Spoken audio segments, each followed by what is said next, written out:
Llega la época de calor a nuestro país. Por estos días se esperan altas temperaturas y para no verse afectado por las precisamente altas y elevadas temperaturas es necesario tener en cuenta una serie de cuidados. Vamos a conversar sobre este tema y entregamos consejos para los días soleados. Nos acompaña en CNN Chile el médico internista especialista también en medicina deportiva de la Red de Salud UC, Luis Vergara. Doctor, gracias por acompañarnos. Hola Macarena, ¿cómo estás? Muy bien, gracias. En primer lugar, ¿cuáles son las principales consecuencias y los efectos más allá del sol, sino del calor? El calor puede generar diversas consecuencias en personas, especialmente que tienen edades extremas, tanto en niños como en adultos mayores sobre todo. Hay que pensar que cuando uno está en contacto con calor, el cuerpo necesita mayor hidratación de lo habitual, necesita echar a andar muchos mecanismos para contrarrestar el calor ambiental que uno está sometido. Y en ese sentido es vital el tema de la hidratación. Eso es fundamental en primer lugar, y hablabas de personas con mayor propensión a tener estos efectos que son los niños y los adultos mayores. ¿Hay que hidratarlos más a ellos? Hay que hidratarlos más y hay que partir por lo más básico. Hay muchos adultos mayores, por ejemplo, que están en cama, están postrados especialmente, que no tienen acceso al agua. Hay muchos de ellos que no tienen la capacidad de avisar cuando tienen sed. Muchas veces se les da una cantidad fija de agua, independiente que sea invierno o verano. Y uno sabe que en verano obviamente los requerimientos de agua van a ser mayores por el calor. Hay que saber que el cuerpo, la manera para disipar calor es mediante la transpiración. Y si no estamos suficientemente hidratados, el cuerpo no va a poder generar sudor, transpiración, y con ello no va a poder eliminar el calor, el exceso de calor que va a tener. ¿Cuáles son las principales consecuencias del calor? ¿Cuáles son las patologías o cómo me voy a sentir si es que efectivamente estoy deshidratado? ¿Y cuáles son las señales de decir, sabes qué, estos efectos del calor? Los efectos del calor son un continuo. Ya van desde síntomas muy leves que pueden ir desde dolor de cabeza, sensación como de fatigabilidad, calambre, personas especialmente que están haciendo deporte, ahora que están muy de moda el tema de las corridas, ¿cierto? Hasta síntomas mucho más graves, como por ejemplo el compromiso de conciencia, convulsiones e incluso en casos muy extremos puede generar hasta la muerte. En todo este continuo uno va pasando por una cantidad de síntomas que es importante ir detectándolo a tiempo, y lo más importante siempre es tratar de nunca llegar a la sensación de sed. La sensación de sed es un mecanismo de alerta que tiene el cuerpo, en que ya el cuerpo ya se ha detectado que hay un déficit de agua. O sea, ya cuando uno tiene sed ya estamos tarde. Entonces es importante... ¿Porque hay un daño ya? Porque el cuerpo ya ha detectado que ya hay una cantidad suficiente de agua, ya es una medida de alerta que tiene el cuerpo.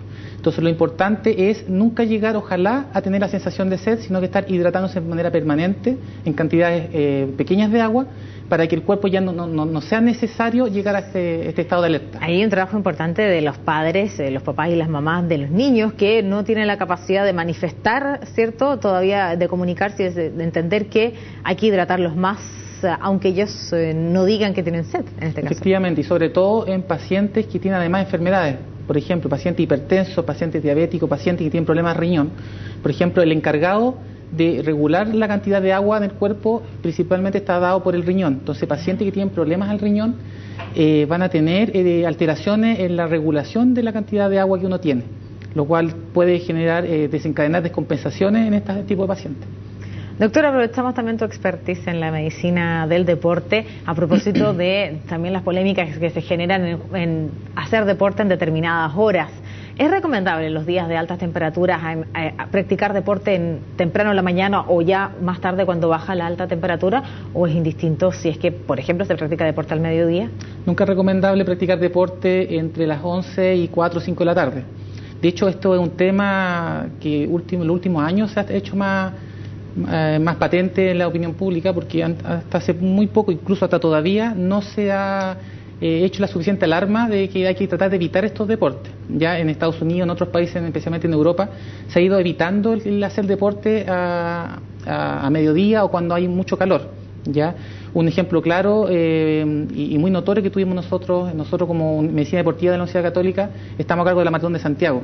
Ya hace 2 años atrás la carrera partía después de las 9 de la mañana, lo cual coincidía en que los últimos corredores llegan cerca de las 3 de la tarde, lo cual tuvimos más de 15 pacientes graves en unidad de tratamiento intensivo, dado principalmente por el calor en que se efectuaba la competencia. Este año, el año 2013, la maratón del año pasado, hubo un cambio muy importante que fue adelantar el horario de la carrera, por lo cual partieron después de las 8 de la mañana. Eso implicaba que en vez de llegar a las 3 de la tarde, estaban llegando antes de las 2 o 1 de la tarde. Igual hay una hora que es crucial, que es el mediodía. Sin embargo, igual siendo muy fuerte el calor, aún así retrasando un poco el horario de llegada, tuvimos mucho menos consultas y muchos pacientes graves. O sea, es una medida que impacta de manera importante la salud de los deportistas. Entre las 11 y las 4 de la tarde es recomendable no practicar deporte en la época de alta temperatura. Hay que ser claro con eso. Claro, por ejemplo, en la costa, en que está nublado, en que hay una temperatura ambiental, hay agua costera, el sol sale en la tarde. Ahí no hay tanto problema de calor, sin embargo, igual hay que tomar las medidas de la radiación ultravioleta, el tema de la vestimenta adecuada, el tema de el protector solar, que eso, el tema de la insolación y los rayos ultravioleta, eso da lo mismo si hay día de sol o día nublado. Claro. Pero el tema del calor especialmente, si hay un día soleado con mucha temperatura, es importante tomar todas las medidas y evitar los horarios de mayor temperatura. Doctor, entre las 11 y las 4 de la tarde es recomendable no practicar deporte indistinto de que sean deporte al aire libre o deporte al interior de, por ejemplo, un gimnasio.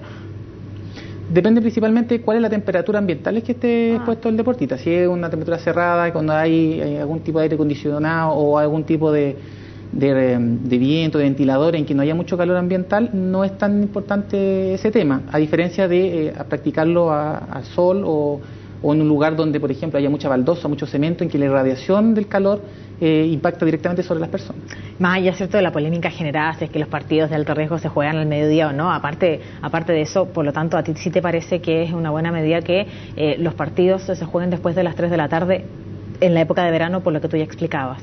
Justamente, porque dentro de los temas de los partidos de fútbol, es obvio que hay un tema de seguridad y un tema de tema comercial, tema de la producción de la televisación de los partidos, y a todas esas variables que influyen en el horario de programar los partidos hay que integrar el tema de la salud de los pacientes, el tema médico.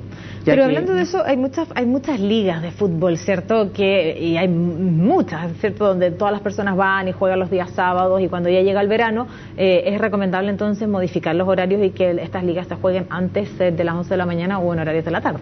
Justamente lo que te decía al principio, no hay mucha cultura médica deportiva acá en Chile, por lo cual los horarios se juegan a cualquier horario. Ya entonces es importante hacer educación a las ligas, a los mismos deportistas, que ojalá eviten hacer deporte en el horario de mayor calor.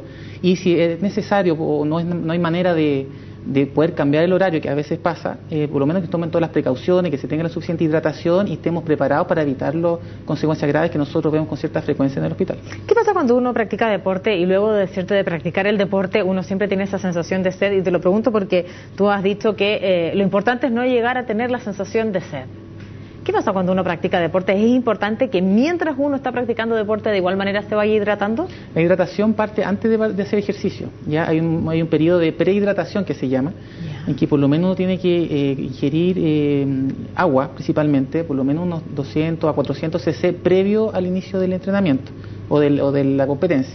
Esta cantidad de agua tiene que ser suficiente para ya partir hidratado al momento de hacer el ejercicio. Y por otra parte tampoco es ser muy extremo para que pueda impedir el correcto desempeño deportivo. ¿Ya? Durante la carrera también es importante, claro, porque si no van a generar ganas de ir al baño o la sensación como de saciedad que va a impedir que tengan un buen rendimiento. Ahora, durante la carrera la cantidad de agua varía mucho de las condiciones climáticas, de la temperatura, del nivel de radiación que haya. Y eso más o menos está estandarizado, que por lo menos por cada hora de ejercicio debería consumirse más o menos 1 litro, 1,5 litros de agua promedio. ¿Ya? Y eso va de la mano de lo que decía recién, que hay que tratar de mantener una hidratación continua en cantidades pequeñas, pero que sea paulatina y que sea algo continuo, que no sea tomarse al final todo el vaso de agua, que obviamente no... Como la mayoría de la gente lo hace. Porque ¿qué es lo que genera? Que el deportista, cuando uno está muy exigido, el tema del estómago, de la parte intestinal donde se va a absorber el agua, está detenido porque toda la sangre, todo el oxígeno está distribuido a la parte de los músculos. Entonces, si yo me tomo un vaso de agua de manera brusca, el cuerpo no está preparado para recibir esa cantidad de agua y va a generar las típicas ganas de vomitar o las náuseas que a muchos deportistas les pasa cuando están deshidratados. Mira, qué importantes las recomendaciones que nos entregas, pero bueno, hablemos más allá del deporte, hablemos de las personas que tienen que tomar el Transantiago, andar en metro, ¿cierto? En días de mucho calor, las aglomeraciones sin duda también son aún más sofocantes, ¿cierto? ¿Cuáles son las principales recomendaciones para poder vivir tranquilamente estos días de alta temperatura y que no se transformen en verdaderos martirios? Las principales recomendaciones son primero detectar las personas que tienen más riesgo de tener problemas. Ya, como habíamos dicho, son las edades extremas, los niños muy chiquititos y los adultos mayores. Ahora, pacientes o personas de edad jóvenes o adultos jóvenes también pueden tener problemas, y en ese sentido es importante siempre andar con una hidratación, tener una botella de agua o tener agua en caso de que sea necesario. Tratar de evitar donde haya mucha cantidad de gente, especialmente el metro, si es posible. ¿Por qué? Porque cuando hay mucho calor, mucha sofocación, el cuerpo reacciona generando mareo e incluso puede generar desmayo. Eso hay que tratar de evitarlo.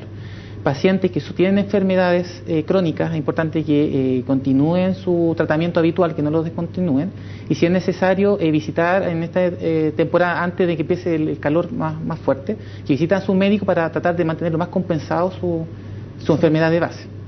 Eso básicamente. Doctor, gracias por acompañarnos por esta tarde aquí en CNN en Chile, entregando nuestras recomendaciones y especialmente también para aquellos que hacen deporte al mediodía. Muchas gracias a ti, Marena.